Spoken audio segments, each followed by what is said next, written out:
মরুভূমির মধ্যে তাঁবু টাঙ্গানো, ওই তাঁবুর মধ্যে দুইটা বাচ্চা মা মা বলে কাঁদতেছে।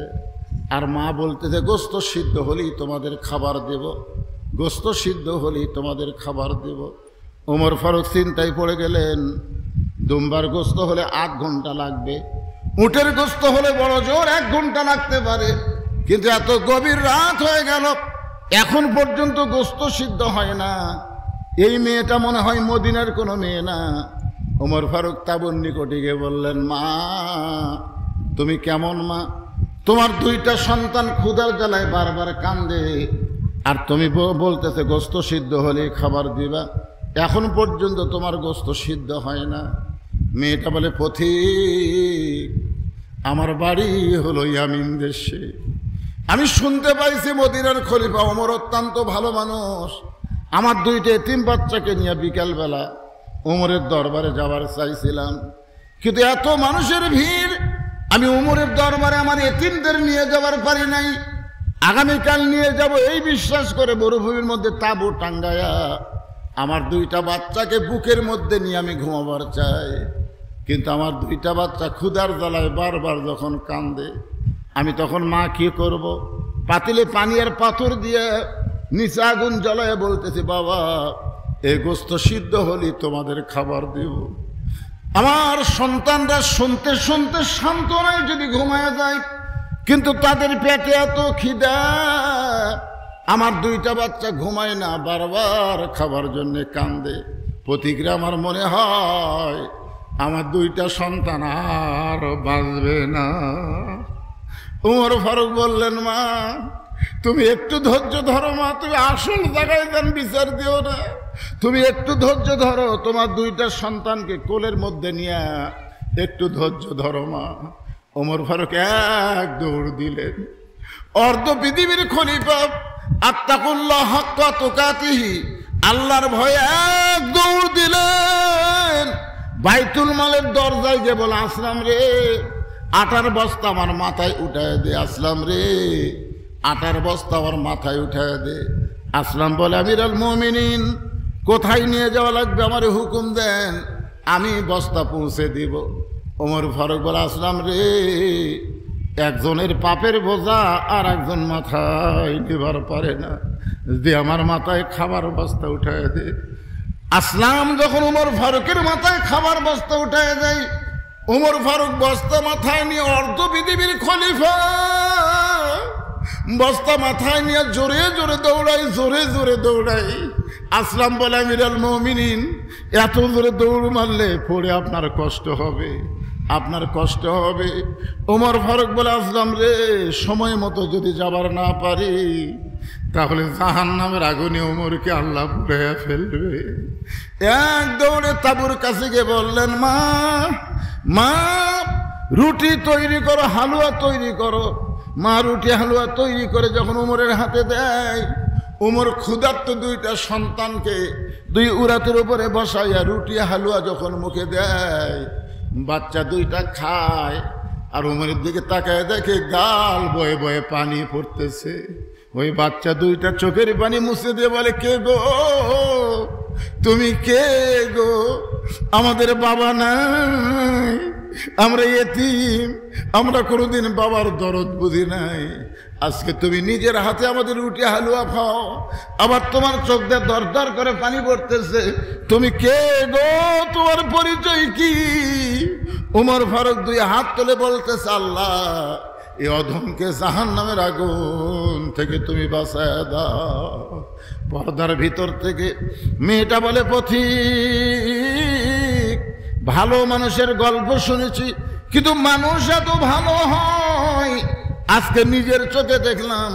উমরকে যদি মদিনার খলিফা না বানায়া আল্লাহ তোমার মতন ভালো মানুষকে যদি মদিনার খলিফা বানাইতো, তাহলে মদিনা আল্লাহর জান্নাত হয়ে যেত। লিল্লাহু আকবার। খলিফাতুল মুসলিমিন হযরত ওমর আল্লাহর কোরআনকে নিজের চোখে দেখার জন্য, কোরআনের পাওয়ার কত, নিজের চোখে দেখার জন্য মদিনার অলি গলি ঘুরতেছেন। হঠাৎ হযরত ওমর দেখতে পায় 2 পাহাড়ের মাঝখানে একটা গিরিপথ, ওই গিরিপথের ভিতরে একটা সুন্দরী মেয়ে ধীর গতিতে হেঁটে হেঁটে চলতেছে। একটা সুন্দরী মেয়ে বলতে বর্তমান বাংলাদেশে আল্লাহর আইন না থাকার কারণে যুবকদেরকে যদি বলা হয় সুন্দরী মেয়েকে, আমাদের যুবকেরা বলবে বাংলাদেশের সবচাইতে সুন্দরী মেয়ে হলো পরিমণি, না হয় বলবে শাবনূর, না হয় অন্য কোন একটা মেয়ের নাম বলবে। কিন্তু আল্লাহর কোরআন যখন বাংলাদেশে চালু হবে তখন কিন্তু বেপর্দা নারীকে আর সুন্দরী বলবে না। মেয়েটা যদি দেখতে খাটো হয়, মেয়েটা যদি দেখতে কালো হয়, এরপরেও যদি আল্লাহর আইন পর্দা মেনে চলে, আল্লাহর ইসলাম কেবলমাত্র তাদেরকেই সুন্দরী বলে। আপনারা বলেন তো, বর্তমানে মানুষের আইন চলার কারণে সুন্দরী মেয়ে কারা? বেপর্দা নারী যারা, এদেরকেই অনেকে সুন্দরী বলে। কিন্তু এই কোরআন যখন সমাজে বাস্তবায়ন হবে তখন বেপর্দা নারী সুন্দরী হবে না। বেপর্দা নারী যারা শয়তানের যানবাহন, তারা। জোরে কোন কথা ঠিক কিনা? আপনাদের গ্রামে যদি শয়তান ঢুকাবার চান, খালি বেপর্দা নারী ছেড়ে দেন, শয়তান এমনি চলে আসবে। আর গ্রামের সমস্ত মেয়েকে যদি আপনারা পর্দার মধ্যে রাখতে পারেন, আপনাদের গ্রামের আশেপাশে কোনোদিন শয়তান আসবে না। কারণ শয়তান বেপর্দা নারীর মাধ্যমেই সমাজের ভিতরে ঢোকে। জোরে করে কথা ঠিক কিনা? এই জন্য আমার সঙ্গে একটু বলতে হবে, যুবকেরা তোমরা একটু জোরে গলায় বলবা, বেপর্দা নারী যারা, সবাই বলো, শয়তানের যানবাহন তারা। বেপর্দা নারী যারা। ওমর ফারুক যে মেয়েটাকে দেখতেছেন, আপাত মস্তক আল্লাহর আইন পর্দা। পর্দার কথা কোরআনে আছে না নাই? এজোর এখানে আছে না নাই? অকারণা ফি বুয়ুতিকুন্না ওয়ালা তাবাররাজনা তাবাররুজাল জাহিলিয়াতিল উলা। ওমর ফারুক মেয়েটার নিকটে গিয়ে বললেন, মা, মারে, এই নির্জন পথে তুমি একা একা চলতেছ, তোমার সামনেও কোনো মানুষ নাই, পিছনেও কোনো মানুষ নাই। দুই পাহাড়ের মাঝখানকে বলা হয় গিরিপথ। জোরে বলেন কি পথ? নির্জন পথে তুমি একা একা চলতেছ, তোমার সামনেও কোনো মানুষ নাই, পিছনেও কোনো মানুষ নাই, তোমার অন্তরে কি কোনো ভয় ডর লাগে না? মেয়েটা বলে, পথিক, তুমি কি হজরত ওমরকে চেনো? সুবহানাল্লাহ। মেয়েটা কাকে বলতেছে? কাকে বলতেছে? উমরকে লক্ষ্য করে বলতেছে, পথিক, তুমি কি হযরত উমরকে চেনো? উমর যেদিন থেকে আল্লাহর কোরআন দিয়ে রাষ্ট্র চালায়, যেদিন থেকে উমর আল্লাহর কোরআন দিয়ে রাষ্ট্র চালায়, সেদিন থেকে পৃথিবীর এক প্রান্ত থেকে আর একটা প্রান্তে একটা মেয়ে মানুষ যাবে, তার কলিজার ভিতরে একমাত্র আল্লাহ ছাড়া অন্য কারো ভয় থাকবে না। তাহলে আল্লাহর কোরআন দিয়ে যদি আমাদের বাংলাদেশ চলে, একটা মেয়ে মানুষ একা একা যদি 50 মাইলও যায়, তার অন্তরে আল্লাহ ছাড়া অন্য কারো ভয় থাকবে। সেদিন ষোড়শী নির্জন পথে যাবে, কোনো জন কটু কথা কবে না, পথে আর প্রান্তরে সম্পদের মোহে পড়ে কোন রাহাজানি হবে না। সবাই বলেন, যদি মেনে চলি কোরআন। বলা যাবে না? যদি মেনে চলি কোরআন আর রাসূলের বিধান, সকলেই শান্তিতে থাকবে। বাংলার আকাশে কলেমার পতাকা যেদিন দুলবে। আপনার কি কোনোদিন চান যে এই বাংলাদেশটা আল্লাহর কোরআন দিয়ে চলুক, এই বাংলাদেশের আকাশে কলেমার পতাকা পথ করে উড়ুক? এটাকে আপনারা চান? এই সবাইকে আপনারা চান? 3 ধরনের লোক চাবে না, 3 ধরনের মানুষ এটা চাবে না। তার মধ্যে 1 নম্বর হলো আবু জেহেলের মতো যারা রাষ্ট্র চলায়। আবু জেহেলের মতো রাষ্ট্রীয় শক্তি, এরা কোনো সময় চাবে না যে আল্লাহর কোরআন দিয়া বাংলাদেশ চলুক। কারণ আল্লাহর কোরআন দিয়ে বাংলাদেশ চললে বাংলাদেশে কোনো ভুয়া নেতাগিরি চলবি না। তোর এখন কথা ঠিক না? এরা সবসময় চাবে বলবে কোরআনে কোনো রাজনীতি নাই, ইসলামে কোনো রাজনীতি নাই, ইসলাম একটা ধর্ম, খালি ধর্ম, নামাজ পড়ো, রোজা করো, হজ করো, যাকাত দাও, এর বাইরে ইসলামের কোনো কাম নাই। এই রাষ্ট্রীয় শক্তি এরা সবসময় কোরআন বিজয়ের বিরুদ্ধে কথা বলবে, জোরে কোন কথা ঠিক কি না? আর 2 নম্বর হলো যারা পুঁজিপতি, শতকরা 2.5 টাকা যাকাত দেওয়া লাগবে। এই কোরআন যখন বাংলাদেশে চালু হবে, কোনো গরিব মানুষ ধনীর বাড়িতে যাওয়া লাগবে না, বরং ধনীরাই গরিবের বাড়িতে আসবে। সোনাল্লাহ কন্যা কিরে গরিব, এবারে মার্কা দেখে ভোট দিও, পাগলারা যাক তাক ভোট দেয়। যদি আল্লাহর কোরআন বিজয় হয় তাহলে তোমাদেরকে ধনীর বাড়ি যাওয়া লাগবে না, প্রত্যেকটা ধনীরা জান্নাতে যাওয়ার আশায় গরিবের বাড়ি বাড়ি টাকার ব্যাগ লে ঘুরবি, জোরে কোন কথা ঠিক কিনা? কারণ প্রত্যেকটা ধনীর টাকার মধ্যে শতকরা 2.5 টাকা গরিবের আছে না নাই? যে ধনীর 10,000 কোটি টাকা আছে ওর খবর কি? যারা 1,000 কোটি টাকা আছে, যারা 100 কোটি টাকা আছে, এখন কি করবি চিন্তা করেন। ওই টাকার গাড়ি নিয়ে গরিবের, এই আপনাদের এলাকায় কতগুলো গরিব আছে তালিকা করে তারকে বাড়ি বাড়ি যাবে, টাকা পৌঁছা দিয়ে আসবে। ধনীর বাড়িতে যায় টাকা নেওয়া লাগবে না, ধনীরাই গরিবের বাড়িতে গিয়ে টাকা দিয়ে আসবে, কারণ ধনীরা টাকা না দিলে জাহান্নামী হওয়া লাগবে।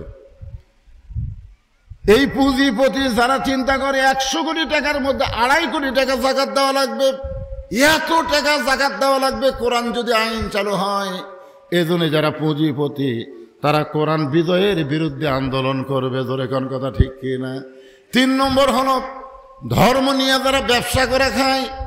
আমাদের বাংলাদেশে ধর্ম নিয়ে ব্যবসা করে, মাঝে মধ্যে তারা গজল গায়, আমার দয়াল বাবার দরবারেতে কেউ ফিরে না খালি হাতে। আপনার বলেন তো, আল্লাহর কোরআন যে যখন বাংলাদেশ চলবে, ওই 8 রশিতে গরু লিয়ে যাবার দেওয়া হবে? রাস্তার মধ্যেই ট্রাক আটকে, এই শয়তানের, এই কোথায় যাস? এই গরুর ট্রাকলা কোথায় যাস? কই বাবার দরবারে যায়। কে তোর কি বাপ বানায়? আমার বুড়া বুড়ি আছে, আর বাপ মাও বুড়া বুড়ি হসে, আর ওই শালা নাকি আর বাপ হসে। বাপ একই লোকের 2 বাপ হলো জাউরা হওয়ার লক্ষণ, জোরে কোন কথা কথা কন না কেন? এই ধর্ম নিয়ে যারা ব্যবসা করে এরাও কোনোদিন চাবে না আল্লাহর কোরআন বাংলাদেশে বিজয় হোক, কারণ ওদের ব্যবসা কবর হয়ে যাবে, জোরে কোন কথা ঠিক কিনা? একটু মনোযোগ দিয়ে শুনবেন। আল্লাহর কোরআন যখন বিজয় হবে তখন কোন মানুষের অন্তরে ভয় থাকবে না। মেয়েটা বলতে পথিক, তুমি কি হযরত উমরকে চেনো? যদি উমরকে চিনতা তাহলে এরকম বেসাইজা কথা বলতা না। তুমি জানো না রে পথিক, উমর যেদিন থেকে আল্লাহর কোরআন দিয়ে রাষ্ট্র চলায়, সেদিন থেকে পৃথিবীর এক প্রান্ত থেকে আর একটা প্রান্তে একটা মহিলা মানুষ নির্ভয়ে হেঁটে যাবে, একমাত্র আল্লাহ ছাড়া অন্য কারো ভয় থাকবে না। ইন্নামাল মুমিনুনা আল্লাযীনা ইযা যুকিরাল্লাহু ওয়াজিলাত কুলুবুহুম ওয়া ইযা তুলিয়াত আলাইহিম আয়াতুহু জাদাতুহুম ঈমানাও ওয়া আলা রাব্বিহিম ইয়াতাওয়াক্কালুন। সবাই বলো আল্লাহু আকবার। ওয়া ইযা তুলিয়াত আলাইহিম আয়াতুহু জাদাতুহুম ঈমানান। এখানে কোরআনের তেলাওয়াত মানে কি? কোরআনের তেলাওয়াত মানে কোরআন পড়া না। কোরআনের তেলাওয়াত মানে কোরআন পড়া না। কোরআন পড়লে যদি ঈমান বেশি হতো তাহলে গিরিশচন্দ্র সেন রাম রাম করে মরতো না। সর্বপ্রথম যিনি কোরআনের বাংলা অনুবাদ করছে তার নাম হলো গিরিশচন্দ্র সেন, কিন্তু মরার সময় রাম রাম রাম রাম করে মারা গেছে। তার মানে কি? কোরআন পড়িছে, কোরআনের বাংলা অর্থ করছে, কিন্তু তারপরে বেঈমান হয়ে মারা গেছে। এখানে তুলিয়ার শব্দ অর্থ হলো কোরআনকে বাস্তব জীবনে গ্রহণ করে কোরআন অনুযায়ী যারা চলবে তাদের ঈমানকে আল্লাহ তাআলা বাড়ায় দিবে, তারা বিশ্বাস করবে আলা রাব্বিহিম ইয়াতাওয়াক্কালুন, একমাত্র ভরসার জায়গাকে। আরো জোরে বলেন। ওমর ফারুক বলতেছে, মা তুমি যে ধীর গতিতে চলতেছ তোমার হাঁটন থেকে আমি মনে মনে চিন্তা করলাম তোমার ভিতরে একটু কষ্ট আছে, কারণ তুমি একা একা চলতেছো, এটা ঠিক, কিন্তু তুমি যে ধীর গতিতে চলতেছো, তোমার চলার গতি হলো ধীর গতি। এত ধীরে ধীরে দুই পাহাড়ের মাঝখানে তুমি কেন হাঁটতেছো? মেয়েটা বলে, পথিক, আমি একজন দুঃখী নারী, আমি একজন দুঃখী নারী। আজকে 6 দিন হলে হযরত উমরকে আমি খুঁজে বেড়াই। মেয়েটা বলতেছে, পথিক, আমি হলাম একজন দুঃখী নারী। জোরে কোন, কি নারী? আজকে কয় দিন হলে? 6 দিন হলে হযরত উমরকে আমি খুঁজে বেড়াই। আমি যদি উমরকে কাছে পাই তাহলে আমার দুঃখের কথা তাকে একটু বলবার চাই। ওমর ফারুক মুচকি হাসি দিয়ে বললেন, মা, তুমি কি পাগলি হয়ে গেছো নাকি? তুমি কি পাগলি হয়েছো? উমর হচ্ছে অর্ধ পৃথিবীর খলিফা। সে উমরকে যদি পাবার চাও তাহলে বঙ্গভবনে যাও, রাষ্ট্রীয় ভবনে যাও, গণভবনে যাও, সংসদ ভবনে যাও। এইগুলো ভবনে না গিয়ে তুমি দুই পাহাড়ের মাঝখানে খুঁজতেছো। উমর কি গরু ছাগল নাকি যে দুই পাহাড়ের মাঝখানে খুঁজলেই তুমি উমরকে পাবা? মেয়েটা বলে, পথিক, তুমি জানো না, আল্লাহর কোরআন দিয়ে যখন রাষ্ট্র চলবে তখন নেতা খোঁজা লাগবে না, নেতারাই দুঃখী মানুষকে খুঁজে বেড়াবে। ধরে কেন সুবহানাল্লাহ। আল্লাহর কোরআন দিয়ে যখন বাংলাদেশ চলবে তখন এমপি খোঁজা লাগবে।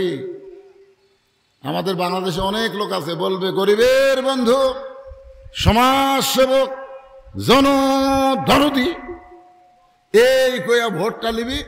ভোট পাওয়ার পরে নেতা আর থাকবে না, আপনাদের আদম দিকি চলে যাবে ঢাকায়। মাঝে মধ্যে নেতা দর্শন দিবার আসবে, কিন্তু চামচার অত্যাচারে নেতার কাছে যাওয়া যাবে না। জোরে কোন কথা, ঠিক কি না? তাই রে, চিন্তা করে দেখেন, আল্লাহর কোরআন যখন চালু হবে তখন নেতা খোঁজা লাগবে না, নেতারাই আপনাদের কাছে আসবে। মেয়েটা বলে, পথিক, আমি 6 দিন হলে হযরত ওমরকে খুঁজতেছি। আমার বিশ্বাস, আমার বিশ্বাস, কয়দিন হলে খুঁজতেছি? 6 দিন হলে খুঁজতেছি, আমার বিশ্বাস। আর 1-8 দিনের ভিতরেই উমরকে আমি পেয়ে যাব। যদি আর 1 দিনের মধ্যে উমরকে না পাই তা আমি আসল জায়গায় নালিশ দিব। মেয়েটা বলতে যে, পথিক, 6 দিন হলে হযরত উমরকে খুঁজতেছি, আর 1-8 দিনের মধ্যে যদি না পাই তাহলে আমি আসল জায়গায় বিচার দিব। ওমর ফারুক গোটা দেহ থরথর করে কাঁপতেছে, গোটা দেহ থরথর করে কাঁপতেছে। মেয়েটার সামনে হাঁটু গেড়ে বসে বলে, মা, তুমি 6টা দিন হলে যে উমরকে খুঁজতেছ, আমি হইলাম সেই উমর। তুমি যে উমরকে 6টা দিন হলে খুঁজতেছ, আমি হইলাম সেই উমর। মেয়েটার সঙ্গে সঙ্গে বলে, আমির আল মুমিনিন, আপনি যদি সেই উমর হন তাহলে চোরের মতন একা একা ঘুরতেছেন, আপনার কি চামচা নাই? বাংলাদেশের মতন কত দেশ মনে রাখা লাগবে ভাইজান। 96টা দেশের রাজা, 96টা দেশের খলিফা একা একা ঘুরতেছেন, আপনার কি চামচা নাই? চামচা। এখন যখন নেতারা ঘোরে, নেতারা কি একলা ঘোরে? কথা কন না কেন? একলা ঘোরে? চেয়ারম্যান চৌকিদার লিয়া ঘোরে, উপজেলা চেয়ারম্যান পুলিশ লিয়া ঘোরে, আর এমপি পুলিশের গাড়ি লিয়া ঘোরে। জোরে কোন কথা, ঠিক কি না? আর আপনি হলেন অর্ধ জাহানের খলিফা, আপনি একা একা ঘুরতেছেন, আপনার কি চামচা নাই? ওমর ফারুক চোখের পানি বের করে বললেন, মা, চামচা পালার টাকা পাবো কোথায়? চামচা পালবার গেলে টাকা লাগবে না? আপনার বলেন তো, চামচা পালবার গেলে টাকা লাগে কি লাগে না? ভিজিএফ কার্ড লেখা আছে 10 কেজি। এখন চেয়ারম্যান সাহেব বলেছে, বালতিতে একটা দাগ দিছে, এই দাগ চৌকিদারকে বলছে দাগ পর্যন্ত চাউল হলেই দিয়ে দেব। যত লোক আসতেছে এই দাগ পর্যন্ত চাউল দিয়ে দেয়। তো একজন চিন্তা করে, ক্যারি লেখা আছে 10 কেজি, বালতির দাগ অনুযায়ী যে দিল, মাপা দরকার। ওই আবার এই চাউল মাপা দেখে 8 সের। 10 কেজি জায়গাত কতটুকু? 8 সের। তুমি মনে মনে চিন্তা করতেছে, 10 কেজির শৈলিয়া আর শের চাউল দিচ্ছে, একটু লোকমা দেওয়া দরকার। তুই আস্তে করে চেয়ারম্যান সাহেবের কাছে গিয়ে বলে, চেয়ারম্যান সাহেব এই দেখেন কাঠের মধ্যে রাখা 10 কেজি মাপা হচ্ছে 8 শের। চেয়ারম্যান বলতেছে, এই চকিদার এই নাম কাটাতে, এর নাম কাটাতে। তখন জোর হাত করে বলতেছে, স্যার স্যার যা দিচ্ছেন দেন, নাম কাটেন না। তাও তো পাচ্ছি। চেয়ারম্যান তখন বলতেছে, পাগলা তোর থেকে 2 কেজি না মারলে আমি চামচা পালবো কি দিয়ে? ওমর ফারুক বললেন, মা আমার কোনো চামচা নাই, কারণ চামচা পালার সম্পদ আমার নাই। চামচা পালবার গেলে যে টাকা লাগবে সেই টাকা কি ওমরের আছে? যখন আছে। একবার আব্দুল্লাহ ইবনে ওমর মায়ের কাছে বায়না ধরছে, মা এই আগামী ঈদে আমার একটু নতুন কাপড় দরকার। এই ঈদুল ফিতরের সময় আপনার নতুন কাপড় বাচ্চা কাচ্চা দিলেন না? তা আব্দুল্লাহ বলতেছে, বাবাকে বলেনি, মা বলছে যে আমাকে একটা নতুন কাপড় দেওয়া লাগবে। তোমার ফারুকের বিবি বলতেছে, দেখো সামনে ঈদ আসতেছে, ছেলেটাকে একটা নতুন কাপড় না দিলে হয় না, না দিলে হয় না। তখন উমর ফারুক বলতেছেন, কেন পুরাতন কাপড় কি ছিঁড়ে গেছে? ঠিক মতো পরিষ্কার করে দাও, ওটাই নতুন হয়ে যাবে। তা দেখেন আমি আপনি বুঝি, কিন্তু বাচ্চা কি বুঝবে? তখন উমর ফারুক আব্দুল্লাহ ইবনে উমরের হাতে একটা চিঠি লিখলেন ওবায়দুল্লাহর কাছে। ওবায়দুল্লাহ তখন গভর্নর ছিলেন, অর্থমন্ত্রী ছিলেন। তার কাছে একটা চিঠি লিখলেন, ভাই আমি তো আর 10 দিন পরে আমি ভাতা পাবো। যে ভাতা আমাকে দেওয়া হয় সেটা পাইতে মাত্র কয়দিন? 10 দিন পরেই তো ভাতাটা পাবো।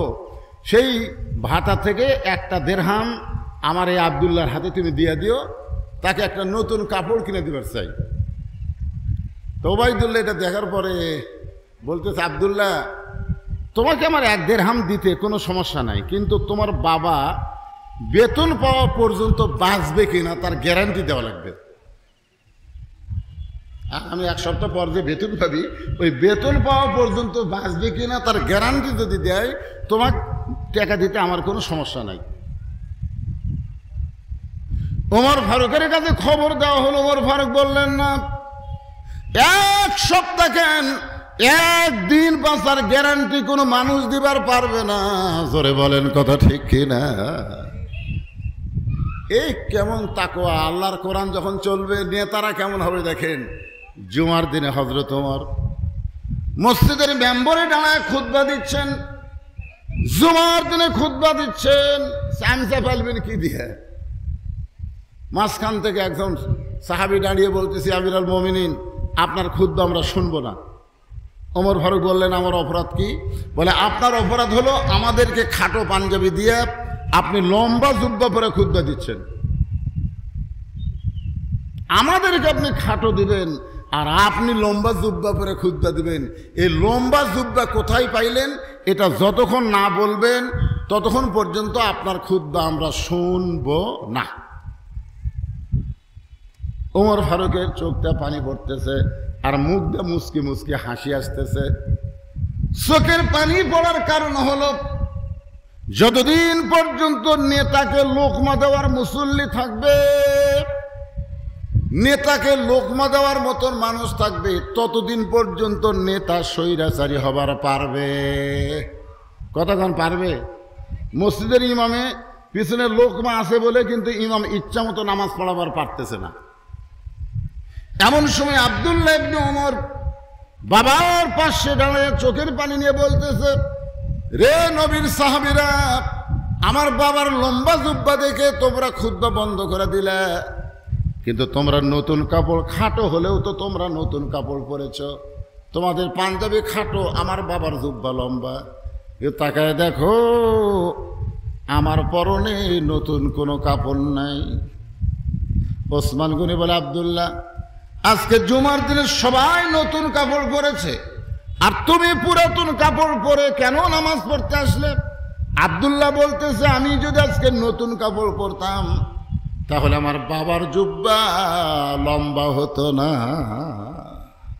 তোমরা জানো না, যেদিন থেকে আমার বাবা খলিফার দায়িত্ব পাইছে, রাজত্ব না খলিফা, যেদিন থেকে আমার বাবা খেলাফতের দায়িত্ব পাইছে, সেদিন থেকে আমার বাবা কোনোদিন ঘুমায় না। একদিন গভীর রাত্রে আমি আব্দুল্লাহ চেতন পায়ে দেখি আমার মা দরজায় দাঁড়িয়ে আছে। আমি মাকে বললাম, মা আপনি অযথা দরজায় দাঁড়িয়ে আছেন কেন? আমার মা চোখের পানি নিয়ে বলল, আব্দুল্লাহ, যেদিন থেকে তোমার বাবা মদিনার খলিফা হয়েছে সেদিন থেকে আর ঘুমাই না, সারা রাত মানুষের দুঃখ কষ্ট চোরের মতন ঘুরে ঘুরে দেখে, কেউ যেন বুঝবার না পারে, চোরের মতন ঘুরে ঘুরে দেখে। আচ্ছা ঠিক আছে, এখানে কি দেখতে? আচ্ছা ঠিক আছে। আপনাদের এখানে আসরের নামাজ কয়টা হয়? 5টা। এখনই সময় হয়ে গেছে। এখানে বলছে অনেক মহিলা আছে, আমার মা বোনদের জন্য তো ওয়াজ আছেই। ওই যে মেয়ের ওয়াজ করতেছি, ওখানে আমি বলছি পর্দার মধ্যে মেয়েদের থাকা লাগবে। জোরে কারণ ঠিক কিরে? হ্যাঁ, পুরুষের চাইতে মহিলা বেশি, আলহামদুলিল্লাহ। তা আপনাদের কাছে এই যে হাফিজি মাদ্রাসা, এই মাদ্রাসার উন্নয়ন কল্পী মাহফিল, এ বাবা, এ মুরব্বী দে, এখন উঠলেন কেন বাবা? কত সময় উঠলেই পাপ হবে, সেটা হলো এই সময়। আপনাদের কাছে মাদ্রাসার বাচ্চারা, মাদ্রাসার পক্ষ থেকে একটু ব্যাগ যাবে, একটু ব্যাগ যাবে, রুমাল যাবে। আপনারা আল্লাহর হস্তে এই হাফিজি মাদ্রাসাকে মহব্বত করে, যিনি যা পারবে, একদিন ফাতেমার কাছে গিয়ে বললেন, ফাতেমা, তোমার কি কখনো মনে হয় তোমার বাবা বিশ্ব নবী বলে আল্লাহ তোমাকে জান্নাত দেবে? এই কথা কি তোমার কখনো মনে হয়? ফাতেমা বলতেছে, বাবা 100 বার হয়, 1000 বার হয়, কারণ আমার বাবা হল নবীদের নবী, বিশ্ব নবী, আর সেই নবীর মেয়ে হওয়ার খাতিরে আল্লাহ আমাকে জান্নাত দেবে। রাসূল বলেন, ফাতেমা, তুমি বড় ভুল বুঝেছ। বিশ্ব নবীর মেয়ে হওয়ার কারণে আল্লাহ তোমাকে জান্নাত দেবে না। জান্নাতে যাইতে গেলে জান্নাতের আমল করে তোমাকে জান্নাতে যেতে হবে। ফাতেমা বললেন, বাবা, মেয়েদের জন্য জান্নাতের আমল কি? আল্লাহ রাসূল বললেন, মাত্র 4টা আমল করবা। 1 নম্বর হলো 5 ওয়াক্ত নামাজ পড়বা, 2 নম্বর রমজান মাসে রোজা করবা, 3 নম্বর স্বামীর কথা মতো চলবা, স্বামীর খেদমত করবা, আর 4 নম্বর হলো সতীত্বের হেফাজত, পর্দা করবা। এই 4টি আমল যদি মেয়েরা করতে পারে, আল্লাহ খুশি হয়ে 8টা জান্নাতের দরজা খুলে দিবে।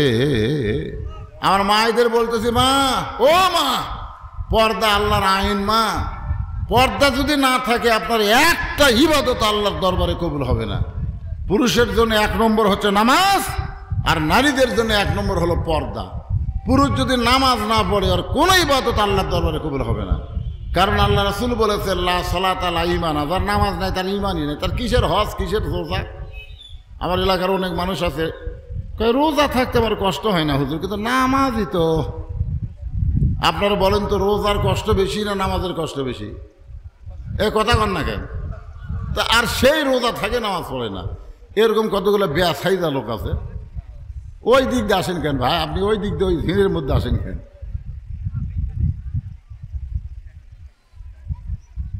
500, 1000, 2টা কোরআন দেখছেন, বলে বাকি টাকি আর থাকলোই না। মৃত মনজুর রহমান তার মা বাবার জন্যে 2টা কোরআন শরীফ পাবো, এবং তার জন্য দোয়ার জন্য 2টা কোরআন শরীফ বাবদ 1000 টাকা দান করছে। আল্লাহ দানকে কবুল করেন, আল্লাহুম্মা আমিন। ভাই, আপনি কিছু বলবেন? মনোনীত করে দিলেন। কোন অধিবেশন? এ সব জানেন আপনারা। দিনের বেলা মাহফিল যদি করার ইচ্ছাই থাকে, তাহলে মাঘ মাসে, পৌষ মাসে করবেন। এই চৈত মাসে দিনে কোন দিন মাহফিল হয় না। কঠিন অবস্থা, এই গরম, হ্যাঁ কঠিন অবস্থা। হুজুর পাওয়া যায় না, পাওয়া ঠিকই যায়, হুজুর পাওয়া যায় না। হ্যাঁ, এতগুলা বাকি বলা লাগবে। তাই যারা বাকি দিচ্ছে সবার জন্য কাজ করে দেওয়া হবে ইনশাল্লাহ এলাকাতে। শুনবে না, শুনবে না। আল্লাহুম্মা আমিন। আল্লাহুম্মা আনতাস সালাম ওয়া মিনকাস সালাম, তাবারাকতা ইয়া যাল জালালি ওয়াল ইকরাম। আয় আল্লাহ, দিনের বেলা কত গরম, উপেক্ষা করে তোমার বান্দারা কাজ কামকে বাদ দিয়া এই জান্নাতের বাগানে বসে বসে দীর্ঘ সময় আলোচনা শোনার শেষে আমি গুনাহগারের সঙ্গে রহমতের দরজায় ফকির হয়ে দোকানে হাত তুলেছি। মেহেরবানি করে আজকের মাহফিল আমাদের সকলের হেদায়েতের জন্যে, নাজাতের জন্যে, জান্নাতের জন্যে কবুল করো। এই মাহফিলের শুরু থেকে শেষ পর্যন্ত যত আলোচনা হয়েছে আল্লাহ, এর মধ্যে যদি ত্রুটি হয়, ভুল হয়, মাফ করে দিও আল্লাহ। আল্লাহ যা সওয়াব মঞ্জুর করো, সোনার মদিনায় নঈফাকে রওজায় কবুল করো আল্লাহ।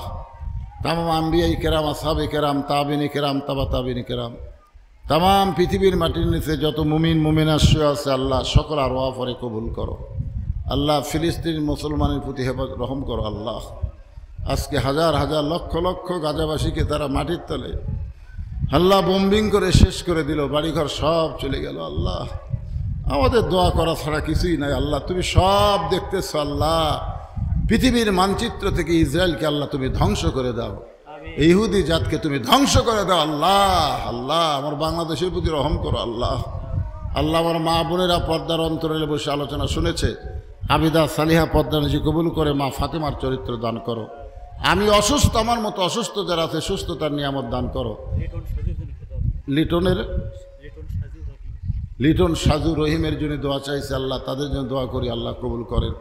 আজকের মাহফিলের সম্মানিত সভাপতিকে আল্লাহ কবুল করেন, সহসভাপতিকে আল্লাহ আপনি কবুল করেন, মাদ্রাসাকে কবুল করেন, মাদ্রাসার মোহতামি, মাদ্রাসার ওস্তাদ, মাদ্রাসার তালবে ইলম, মাদ্রাসার সভাপতি, মাদ্রাসার সেক্রেটারি, মাদ্রাসার কেশিয়ার, মাদ্রাসার কমিটিকে আল্লাহ কবুল করেন। মাদ্রাসার জায়গা জমি দিয়ে যারা কবরে গেছে আল্লাহ, তাদের কবর জান্নাতের টুকরা বানিয়ে দেন আল্লাহ। আর বাংলাদেশের প্রতি খাস রহমত করেন, অনাহত সিংড়ার উপরে রহমত বরকতের দরজা খুলে দেন। সুবহান রাব্বিকা রাব্বিল ইজ্জাতি আম্মা ইয়াসিফুন ওয়া সালামুন আলাল মুরসালিন আলহামদুলিল্লাহি রাব্বিল আলামিন বিরহমাতিকা ইয়া আরহামার রাহিমিন। আসসালামু আলাইকুম ওয়া রাহমাতুল্লাহি ওয়া বারাকাতুহু।